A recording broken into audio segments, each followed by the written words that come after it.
Welcome to Voice Rising with Kara Johnstad. Enjoy weekly conversations with leading luminaries, pioneering visionaries, singers, poets, musicians, and sound healers as we explore the profound role our voice plays on the path to self-realization and global enlightenment. The internationally acclaimed singer, composer, author, healer, recording artist, voice expert, creator of Voice Your Essence, and founder of the School of Voice, Kara Johnstad uses her extraordinary spiritual gifts to empower others. Everything in this world vibrates. Everything has a frequency. A pioneer in the field of voice work and transformational songwriting. Her breakthrough methods are helping thousands of people worldwide fine-tune their body-mind-spirit system and unlock the energetic frequencies of limitless creativity, health, and abundance. Share your voice, ask your questions, join in the conversation. Receive life-changing, positive transformation and rise together to create a sound world. And here's your host, Kara Johnstad. Hello, everybody. Welcome to Voice Rising. My guest today is Anodea Judith, author of many best-selling books, including Wheels of Life, Eastern Body, Western Mind, and The Global Heart Awakens. She is best known for her groundbreaking work with the chakras as a template for personal and global transformation, and travels the world as a keynote speaker and a workshop presenter.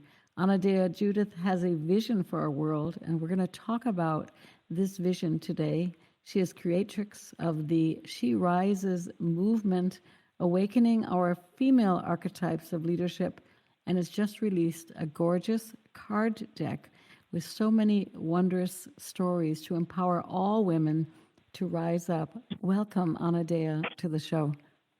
Thank you so much, Kara. Delighted to be here. It's so good to have you. I think we should start, first of all, to talk about that vision that you carry.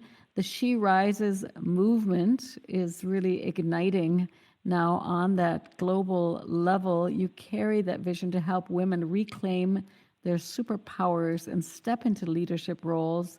Share with us what this vision carries for you.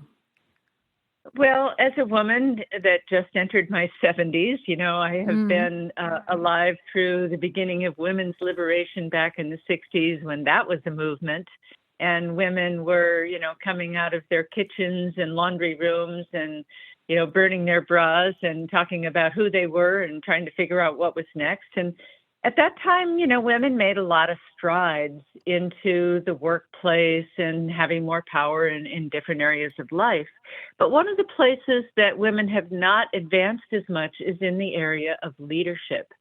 And that is because, in my summation, women lead differently than men. And so the ways that women naturally take leadership and contribute are often not recognized in a male paradigm where the leader is someone out front who is decisive and dictatorial, and it's based on power and control. And women do it differently. So we need different archetypes to guide us. And that's go ahead. No, I was just saying, tell us some of the challenges that women are facing and how we can use these archetypes. You've created this card deck to really allow us to be aware, to really get in touch with some of these different archetypes. Tell us more about the archetypes themselves and how they differ from that masculine leadership model that you were just talking about. Yeah, well, even with Carl Jung, who was the first one to really talk about archetypes in the more modern age, and he started with 4 basic archetypes: the self, the persona, the shadow, and the animus. And then out of that, he took 12 archetypes, all of which were primarily masculine. A couple of them you could say were neutral, and none of them were feminine. And so I realized that women's archetypes have been, kind of missing from the table. The table of conversation about how we run our world, about how you run a company. And that it's because women, as I say, lead differently than men, and often their ways of leadership are not recognized or not honored. And simple little things like, when a man is in interview for a job, and he shows a lot of confidence and bravado, that gets him positive regard, and he's more likely to get hired. When women do the same thing, and there's been, studies to show this, and she shows confidence and tries to sort of act like a man, she's suspect. And so women have this unholy choice, either start to adopt the leadership of a man and be at odds with themselves, or lead like a woman and not be recognized. So I started to say, what are the archetypes of leadership for women? And some of them are ancient and have been, largely lost from the collective consciousness, like the priestess or the oracle or the midwife, who were leading members of society long ago in the ancient world. And some of them are just emerging, like the androgyne, which is the more gender fluid person, or the activist. We know that 60% of activists are women. So these are newly emerging, or even the benefactress is one of mine, because it's recent that women have been coming into money. In 1975, we couldn't even get our own bank account without a man to co-sign for us. So some of these are just emerging. And then other archetypes are with us every day, but not honored, like the mother or the crone, the wise woman, the older woman who's overlooked. And so in this card deck, I've, with beautiful illustrations done by Melinda Matzell, my co-creator here, I've told these archetypes from the point of view of I, she, and you for each archetype. So the I is the voice of the archetype speaking directly, like I am the lover and I invite you to enter the realm of deep communion, or I am the spinner and I begin everything. And so it's the archetype speaking to the world from this feminine voice. The she section is the either historical information about that archetype, if she was an ancient one, or the modern information about, a woman standing in the world, like, what women have gone through in order to get their own credit card and their own bank accounts and, to come up in the financial world. Could be her standing in the modern world, her mythology, any information about her. And then the you is sort of like the advice column for people who work with that archetype. When you work with the stateswoman, she's asking you to take more governance over your life. When you work with a lover, she's asking you to open your heart. But there's more length to it than that. Yeah. And so I've done that with 38 archetypes. Yeah, it is stunning. And I was just, I was thinking 1974 with the bank accounts, 1973 or 74, the first credit card. So in some things we've come further. And yet in many things we're even walking backwards in the Western world with certain rights that we have fought very hard for. And in many, many parts of this world, although we have a globalization happening, women do not have any of those rights. They do not have the ability to maybe even study or work. They don't necessarily have education possibilities. And so it's very important for all of us to join together and get behind this movement, right, on a global scale. You have created courses also for this work. How do you envision us working as to pull the cards alone and to ponder and to work, to be in a group of other women, to support each other? What insights can you give this? Yeah, let me describe how this all came about as I was working on these cards. Once I got a certain number of them done, I started to try them out on people. And I held circles of women in my living room. And sometimes on the evening of one of my public workshops when I was traveling, and I did it in different countries, in different cities in the U.S. And what I would do is lay all the cards out face up so that women could see them. So it's not like a tarot thing where you pick a card at random. Then they'd walk around and see what they resonate with, maybe thinking about a problem that they need advice on, some guidance, some edge they're working.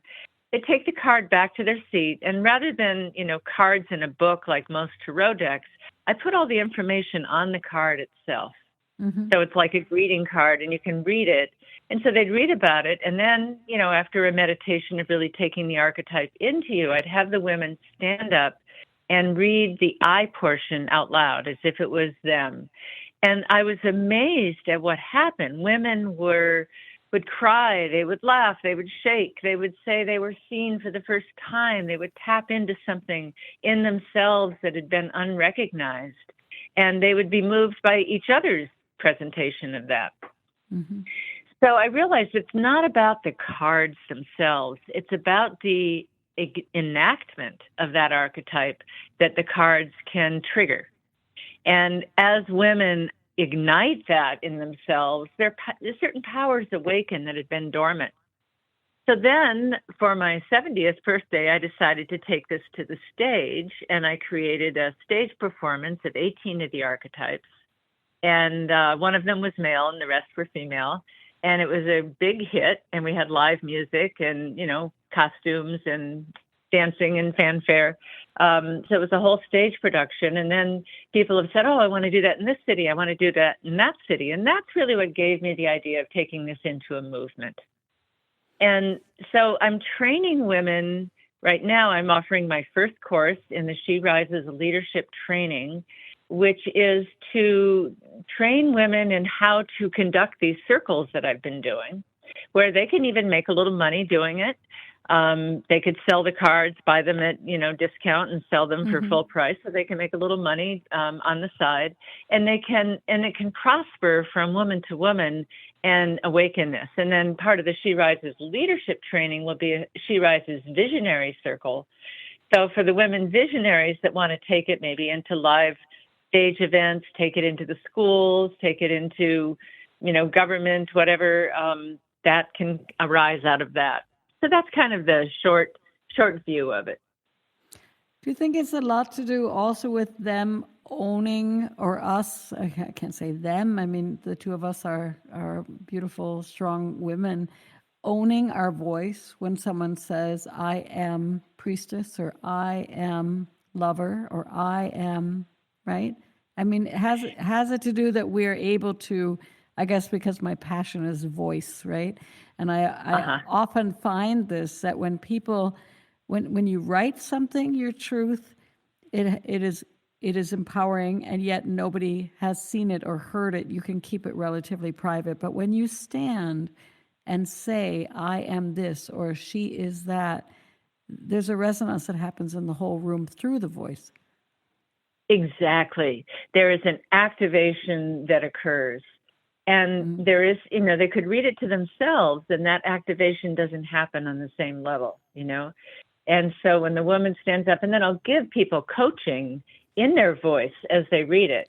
Some people are shyer and they read it in a tiny voice. So they read it, like they're, oh, well, I'm just reading lines. And I said, no, take these words one at a time. Take the lines one at a time. Take a deep breath, ground into your feet, and really own this, really be this.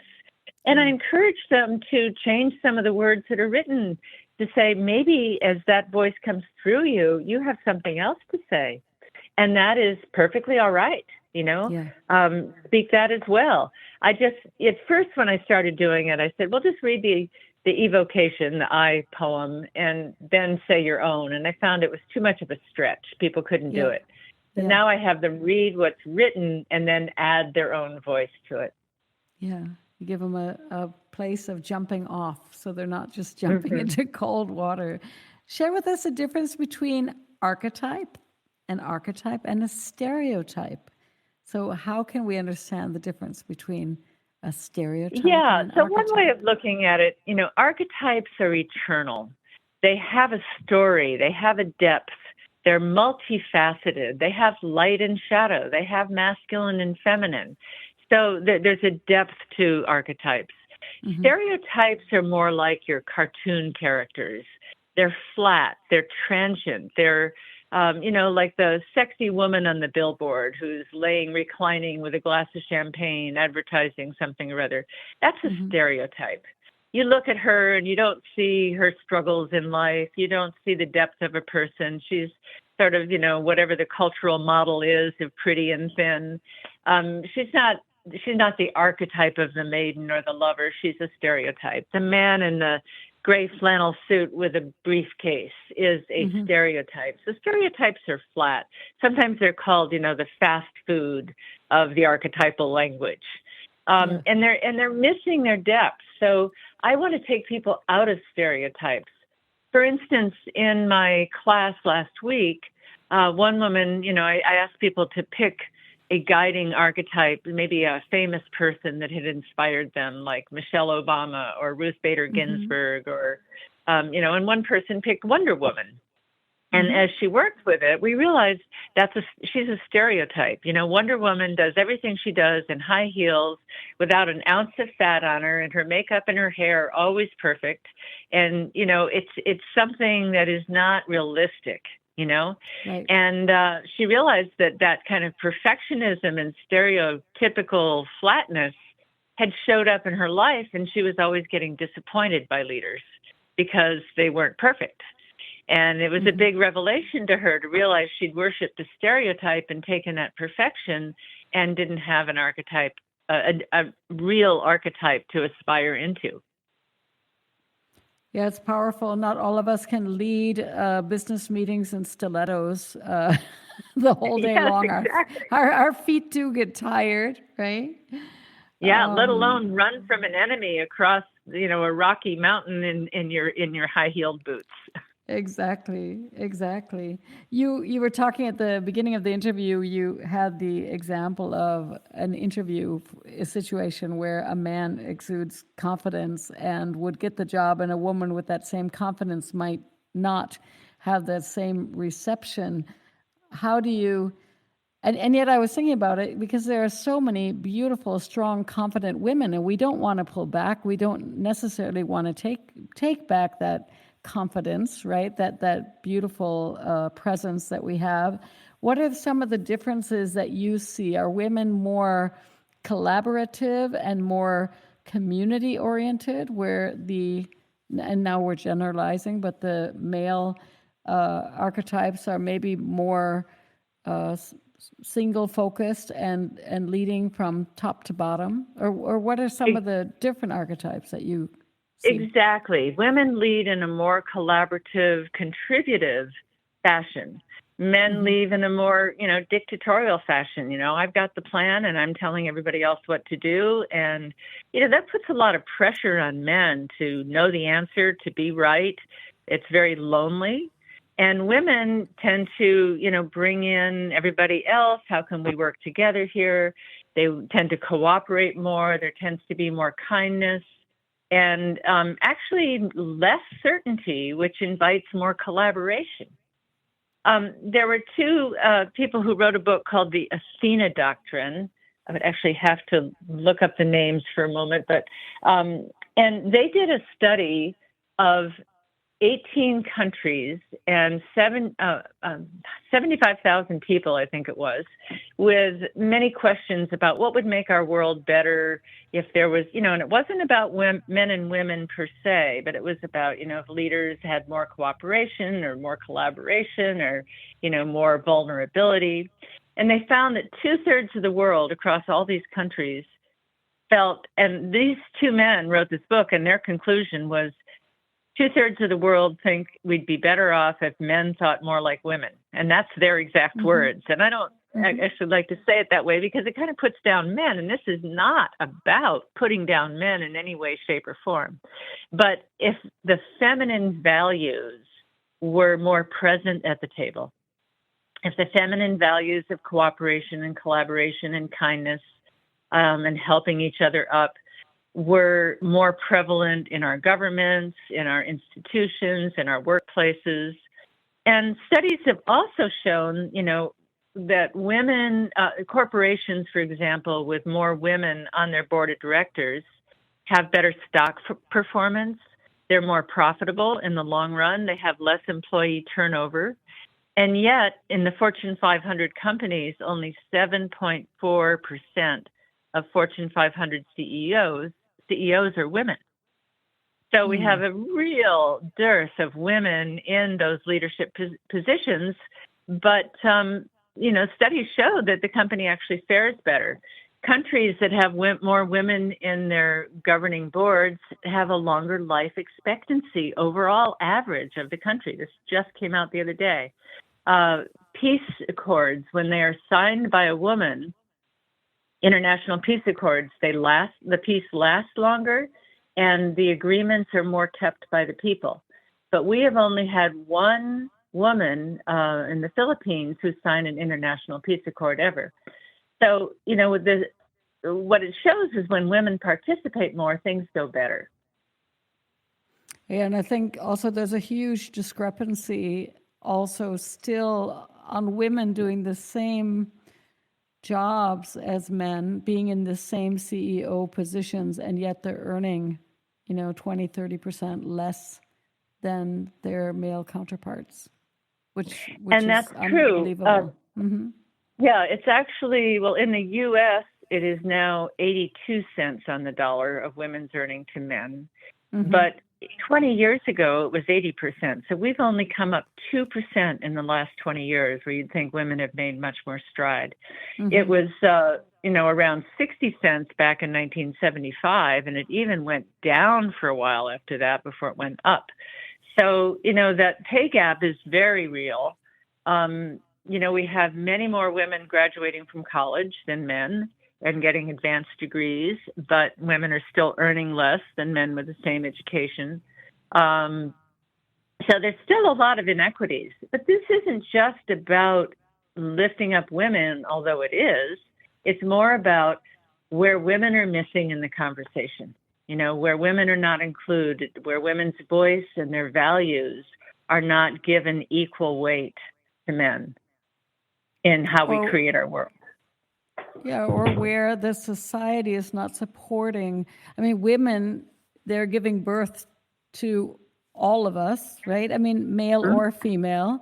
That's right. I'm sitting in Berlin, and so we have a lot more protection than in the United States. So women and men are able to take parental leave and come back to their workplace. That is guaranteed. So they're able to take up to a year off, and then another year if they can. They also have, all the insurances are paid for. All the daycare is based on income, right? So your child is not your child can also be in an excellent daycare, and you don't even see what the parents are really earning, because if one mother earns less than the other, you don't see that in the kids because they're paying according to their income. Does it make sense? It's not like the daycare costs $500 a month. You either can do it or you can't do it. There's so many women that have stopped working because they need to raise their families. There are other women too that are working 2 or 3 jobs just to make it work. And it's unfair, I think, for women to carry that burden without us realizing that it's important for all of us to support men and women as we create families, right? That men can stay at home, women can stay at home, men can go to work, women can go to work. But normally it's the woman who sacrifices her career and her job to be able to try to keep that balance. It's pretty difficult to work full time and have 3 kids at home while you're being Wonder Woman in your stilettos, right? It's very difficult, and women get exhausted in the process. Yeah. And, men have testosterone to push them forward. Women have some, but men have much more testosterone. So women actually do it from their adrenal glands to try to keep up with the pace of men, and with an extra workload of the kids, the housework, you name it. And they get adrenal exhaustion. And so there's a feminine way of... Yeah, there's a feminine way of leading that is gentler on a woman's system. And go ahead. No, I was going to say, I think the autoimmune is 80% women. I believe autoimmune disease, all the Hashimoto, all the thyroid, all the rheumatoid arthritis, it's very, there are many more women who suffer because of the adrenal fatigue, because of the exhaustion, right? Exactly. So one of my archetypes is the shepherdess. Now, the shepherdess doesn't lead from out front. The shepherdess is the one on the team or in the workplace who make sure everybody gets the meeting minutes and everybody has a glass of water and everybody gets a call back. I have someone in my own organization that has done that for 20 years. And, she makes sure all the students know when the next workshop is and what papers they need to get in and when their payments are due. And I'm kind of busy leading out front. I don't really have time to do all that. But I know my people are being taken care of because she's on my team. She's a really valuable resource to any team. And I've had people work with that card and say, oh my goodness, I've done this my whole life. I never thought of it as a power. I've never been recognized for it, but I'm always, pulling up the rear and making sure everybody's included. Yeah. So that's a kind of archetype that, needs recognition. Now, I will say that, when I started doing these circles, women were having such powerful experiences that they brought their partners and husbands. And I thought, well, I had created this for women, but sure, the men can come. This is nothing against men at all.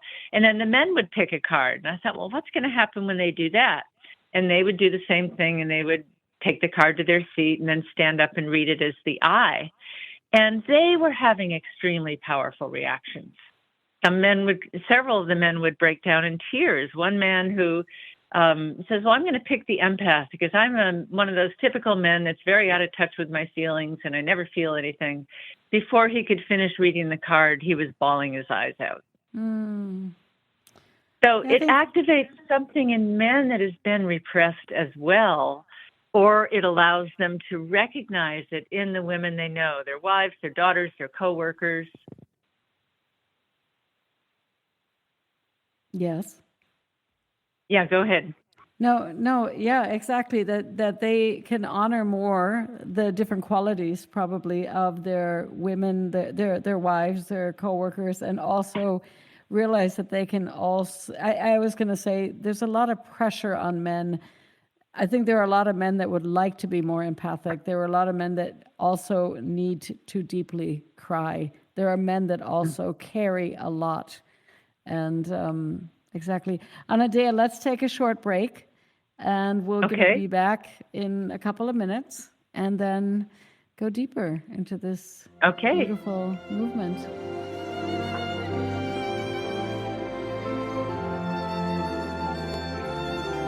Conscious media for conscious minds. OMTimes. Ascending Hearts is no ordinary dating site, but a spiritual dating site with a purpose. To link you with your soulmate. We engineer the serendipity so you can trust that you will attune with someone that has the same matching vibration as you. Ascending Hearts, the conscious dating site for the spiritually aware. Try Ascending Hearts for free. ascendinghearts.com. With happy clients all over the world, Kara Johnstad knows that your voice is the missing link to more authenticity, abundance, creativity, and health. An internationally acclaimed voice expert, Kara's breakthrough methods have helped thousands of people successfully heal their voice wounds and extinguish the story of self-doubt and shyness forever.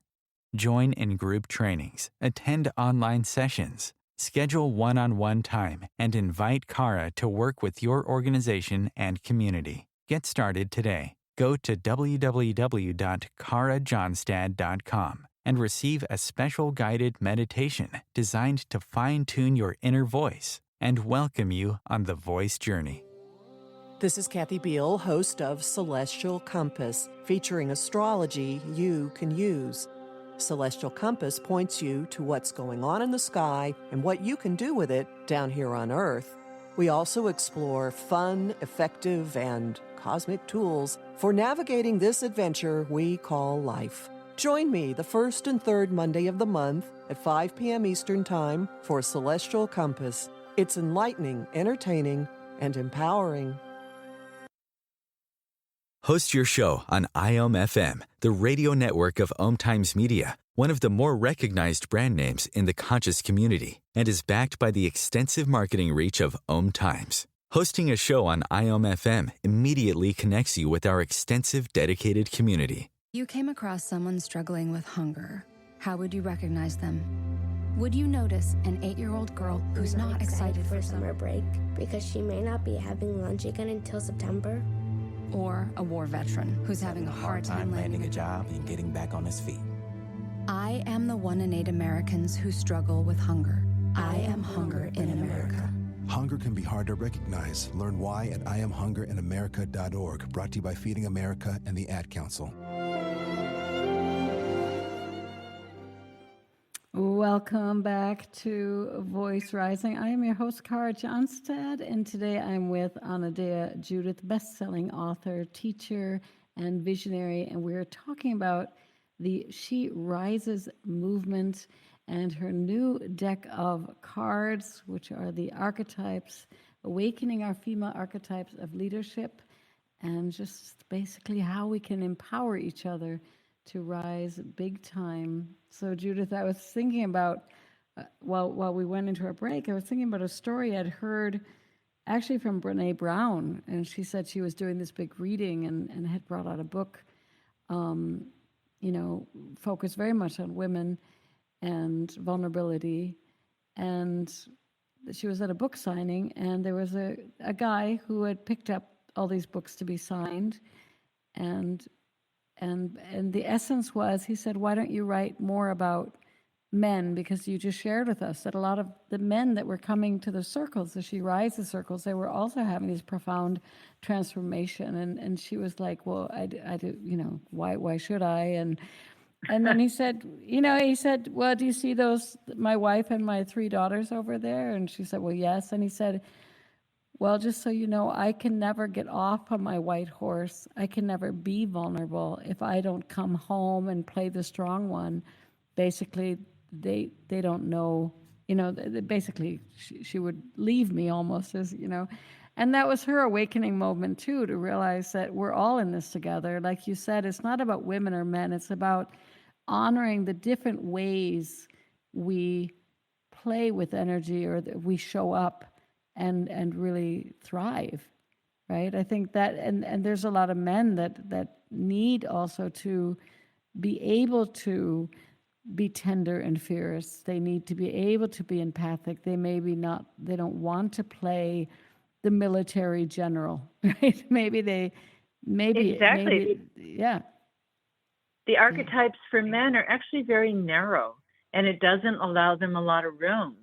And there are, masculine forms. Sometimes I say to the men, well, if you prefer to change the pronoun when you read this and think of it as, a he, that's fine. You can read it and think about some part of yourself, a feminine part of yourself you've repressed and that wants to wake up, and that's fine. Or you can think about it as a woman that you're learning to recognize that in her. And I leave them to choose, but mostly it just awakens something in them they have not been allowed to have. And there's a deep longing when that gets enacted, when that gets ignited or triggered, that longing wakes up with a lot of emotion. Mm-hmm. Yeah. I was trying to think also during the break, the countries that I have traveled to that they were often smaller countries that had female leadership. I was thinking of New Zealand. I was thinking of, I had wonderful workshops in Iceland, and the male-female dynamic there seemed very, very balanced.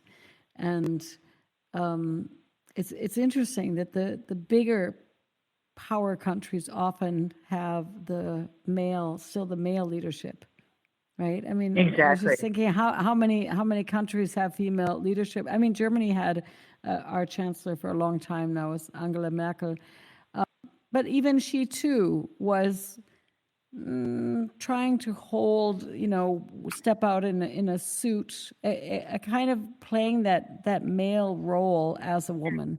She looked very masculine.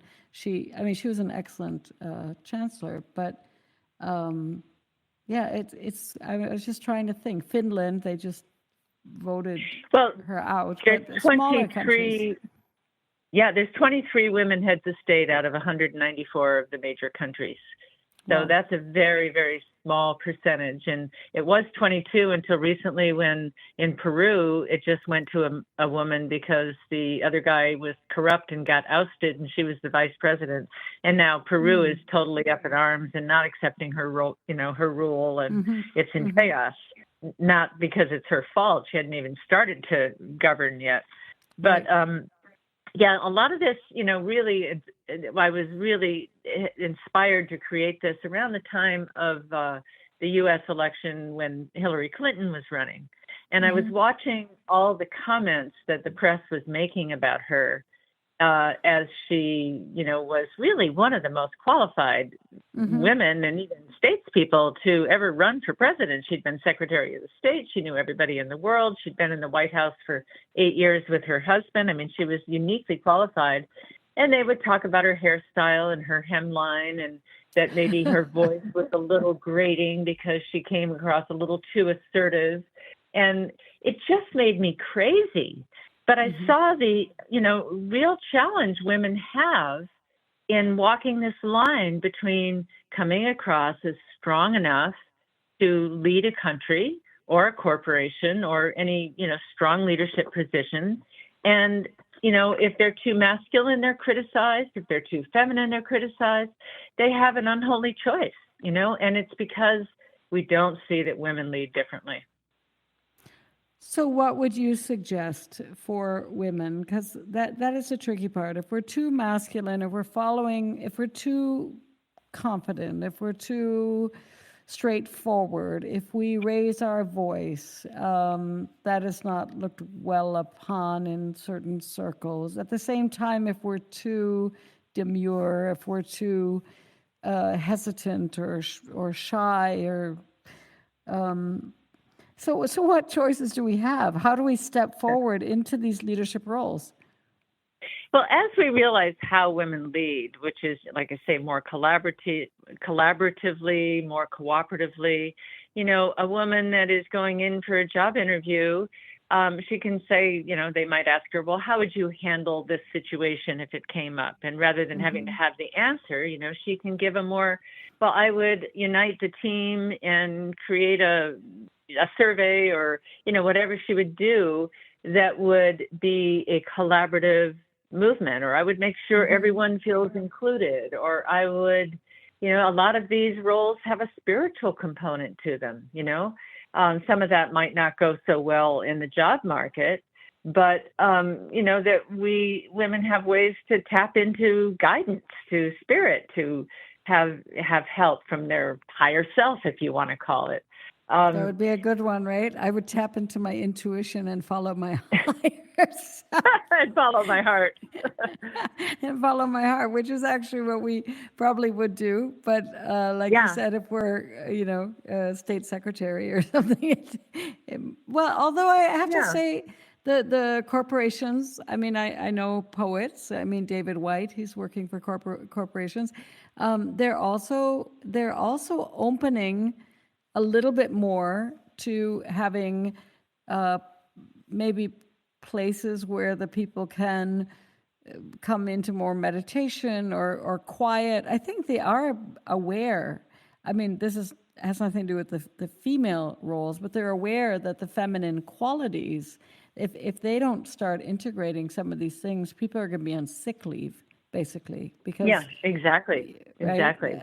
So I think they're trying in their own way, maybe to include yoga during the lunch break, or certain maybe to find more wellness, to find more balance. And women have always been able to multitask and at the same and balance things, and at the same time create this inner harmony. I think most of them naturally gravitate towards, like you were saying, in the bringing people together at the table, whether it's for a meal or if it's at a business meeting. How can we make people feel at home? How can we make people feel comfortable? And then before we go into the sticky discussions that might be needed. And I mean, now we're talking a little bit, because we were talking about leadership, but leadership is you're not only talking about the business world. I think in your cards, you're also talking a lot about community and home and family and relationship, right? So, Well, sure. The mother is one of the archetypes. She's the first yeah, leader we ever knew. There's the yeah, priestess who is connected with the other world, the shamana. We think of shamans as men, but the shamana who lives in nature and is a bridge between civilization and nature. And back to your question, on the job interview, I would answer something like, well, when I have been in this situation before, I facilitated collaboration with these kind of meetings, and what I found is I had everyone's buy-in, so they were more enrolled in the project together and more unified. So then she's, talking about her experience, she's talking about her method, and then somebody can say, oh, I can see where that might be worthwhile. yeah, exactly. Yeah. You sent me in an interesting question, Anodea. You sent me in this question, so now you get to answer it. How is women's leadership an oxymoron? Well, it's simple. If you're a woman, you're less likely to be a leader. If you're a leader, you're less likely to be a woman. So, we don't put women in leadership together. And I discovered this years ago when I started doing workshops and classes on leadership. This was, when the pandemic hit and some of my stuff I had been teaching, and I was so concerned about the world, and we were having fires here in California. And, I said, we need more people to step into leadership. And this was before the cards were created. Mm-hmm. And, there wasn't as much response. And my audience, which is, a higher percentage of women, they weren't stepping up to it. When I talked to people, they said, oh, I don't resonate with the word leader. Oh, that's something that men do, or I'm just not that way. And I talked to some other people, Shift Network, which is a large public course, and they said, oh, our stuff on leadership doesn't fly either. And so I realized that there was really a problem for women around the word leadership, that we've kind of disowned it because we don't resonate with what that looks like in the popular ideology of it. Well, I guess if you think about it, to take the lead would mean that somebody is more in front. And if we're collaborative and community-based, we want everyone to be in a circle. Right? That's right. There's no one in front. It's not a line. It's a circle. And at the same time, we need somebody to be, maybe it would be the guide. I don't know. Maybe the word is to step into a role of owning our talents or owning our ability to guide the group. It's I'm just thinking, why would they be allergic, or why would we not like the word leadership? But I think it is that thing that always when we have had a leader, we felt somehow behind them and not included. Exactly. Yeah. And women don't resonate with that. They don't want that. And in fact, that doesn't really work for our world as the only way. Mm-hmm. So as, excuse me, women recognize these other forms of leadership, they say, oh, I can do it this way. Yeah, I can do it this way. Tell us more about the online training, and feel free to take a sip of water if you have it close to you.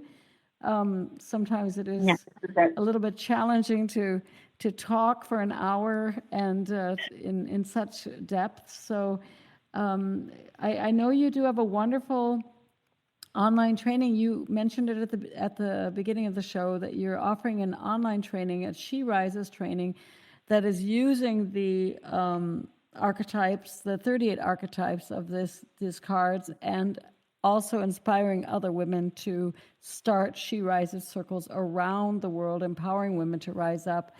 And tell us a little bit more about the training and I guess how you would like to see the world. I think we're really at a turning point. These are evolutionary times. I've talked to a lot of women and they seem like they feel or sense like we're either going down quickly with climate change, we've always had wars, but here we have another war, or there's something that's going to shift, which is probably going to be connected to the divine feminine. Something needs to shift in the way that we perceive how we want to continue forward, because the sustainability of the planet is, we cannot continue to burn down rainforests and throw glyphosate on the food, and you know what I'm saying? Well, something's got to shift. So how do you tell us more about the online trainings, how people can join? Because I think they're starting now, aren't they? Oh, yes. I just started one last week, and I have a live workshop coming up in June. And more things will happen as more people get trained and they bring their own ideas. But, how do we bring about this balance? I believe that we are moving into a partnership society. Mm-hmm. And I call this moving from the love of power to the power of love as an organizing principle. And OMTimes did an interview with me on one of my other books years ago. But to get to a partnership society, excuse me, it's hay fever time here. We need more women to hold equal positions so that they can be in partnership with the masculine paradigm and bring in the feminine. So we won't have a partnership society until there is more equality between men and women. And that's why this is really important, to take us to the next paradigm of cooperation and collaboration and peer-to-peer sharing and creation and financing, and really what is the new organizing principle on the planet. Exactly. We are definitely in a paradigm shift. And I think that's what I was alluding to, that this is really a turning point. I actually think there's a lot of things that we're seeing, that the divine, put it like this, we have the divine masculine, but that the patriarchy it's just simply not working. There's a lot of corruption. There's a lot of things that are not working. There's a lot of violence. There's a lot of gun violence in America. There's a lot of things that I don't think even men want. They don't want that path. I don't think they want that path for their families, for their wives, for their daughters, for their sons. And yet, how do we shift? How do we get out of it? And the only way we're going to do that is through awareness, right? And through working together. And that's what these cards are offering us, the ability to sit in a circle and to start even being aware that the mother or the shepherdess or the beloved or the poet, that these are sacred, beautiful roles that we can play for each other. In each other's and they're lives. necessary to be on the team and to recognize this woman has a lot to contribute in doing this. One of my cards is the observer. This is the woman who's quiet, and she sits on the sidelines, and she might not say much. She might be shy, but she is actually witnessing everything more acutely than many of the people at the meeting. So if you actually take time and say, okay, your role has been the observer, you've chosen that, you must have an insight that none of us are seeing because we're so busy talking, that the quiet one can offer. And often if you reach out to them, they have something very intelligent and unique to say. Well, that's a beautiful, that's a beautiful perception. I love that. Yeah. Share with us some more of these stereotypes, or not stereotypes.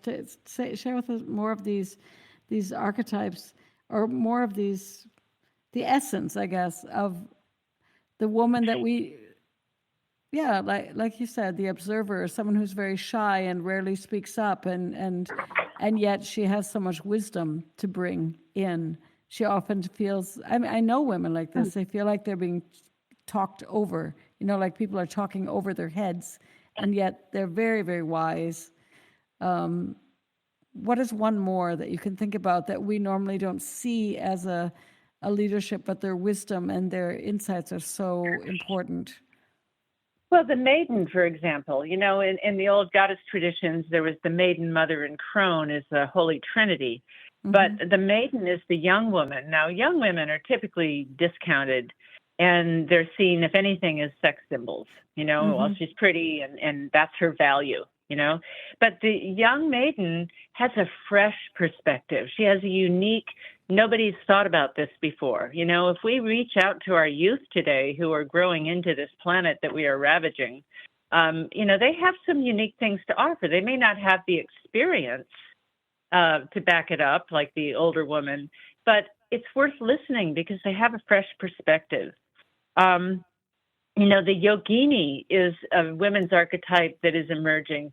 In the yoga world, it's dominated by women. I don't mean the word dominated, but, there's any yoga class is probably 80% women, and I've taught all over the world, and many women are becoming yoga teachers. And you might say, well, how is that leadership? But actually, for many people who find their way when they're lost to a yoga class, that yoga teacher is a spiritual guide for them that may take them back home to their body, that may put them in touch with some deeper wisdom when they thought they were just going for personal fitness. So she's a leader in that way. We talked about the activists, that 60% of women 60% of activists are women. The trailblazer, she woke me up in the middle of the night. When I was working on this, I couldn't stop working on it. And, I would break my rules about not being on the computer on Sundays or whatever. They'd wake me up in dreams and say, I need to be in your deck. Come write about me. The diva is one. We see people like Lady Gaga who can get outrageous and are wonderful singers and they dance and perform. Well, in the history of the diva, that was one of the first places where women could actually get out of their straitjackets and be expressive. They could be sexy, they could be creative, they could be outlandish. And there was permission in a way to represent the goddess, even though, men didn't know they were calling it that. So that's another place where she expresses herself. Certainly the creatrix and the muse. The muse is what inspires us. The maestra is the scholar. She teaches. And this is a role in which women are often frowned upon. And, when they work on scientific papers, often their name gets left off the report or put on the bottom of the list. Or in the movies, the maestra, the scholarly one, she's got the glasses and the white coat, and she's kind of discounted until that moment when she takes off her glasses and lets down her hair, and suddenly she's sexy, but she's not really seen as, or valued. The counselor, most of the people going into becoming counselors or psychiatrists or, psychotherapists are women, and they have a certain way of doing that. She's one of them. The visionary, the empress. The emperor rules, but each one of the archetypes has a verb that goes with it. So for the empress, we chose I preside. The woman tends to, I'm going to preside over the meeting. I'm not going to rule it. I'm not going to tell people what to do. I'm going to hold a space and see what emerges. The peacemaker, lest we get too serious, the mistress of play. She's the one that will bring in a little bit of light and laughter and make things a little more fun and interesting. And that greases the gears of whatever you're trying to accomplish. The oracle was an ancient one. Oracles were some of the most respected women in the world. In the ancient world, the oracle at Delphi was the spiritual center of the ancient world, and kings and wars were started and ended according to what the oracle said, And then as patriarchy took over, the oracle priestesses were raped and the oracle, temples were destroyed, and that put an end to it. But these were people that channeled deep truths from the divine realm. Yeah, exactly. The homepage where people can connect and learn more about your training is She Rises. I did write this down. SheRisesMovement.com. Exactly. SheRisesMovement.com. And these cards, are they available only at the SheRisesMovement.com, or are they also available? Yeah, they have not appeared on Amazon yet. We're working on it, but there's a few bookstores that have gotten them, but largely you can only get them online right now. And they're digital, and also you have them as a deck, correct? As a I have the physical deck. Yeah, which if you're going to conduct circles, you need the physical deck so people can take a card to their seat and read it. But you can also, through the free app called Deckable, which is like Audible for decks. It's a free app you can download on your phone or your tablet. And you can go to She Rises and you can download the deck there, and then you can have it on your phone and you can flip over the card and you can do a spread and choose 1, 2, or 3 cards or 5, and ask questions. And it's a very good app, and that's called Deckable. Fabulous. I didn't know that. Well, Yeah. So do you have any plans now in the next 6 months to a year? You're continuing to hold circles. I have here that the next leadership trip, March 29th. So that's the one that you said you just started, March 29th to April 26th. You just started that training. Are you going to be in any major cities that people can come and see you in person, live, speak, and share your gifts? June 2nd to 4th, we're doing a live workshop of that leadership training, and that will be in Lenox, Massachusetts at Kripalu Yoga Center.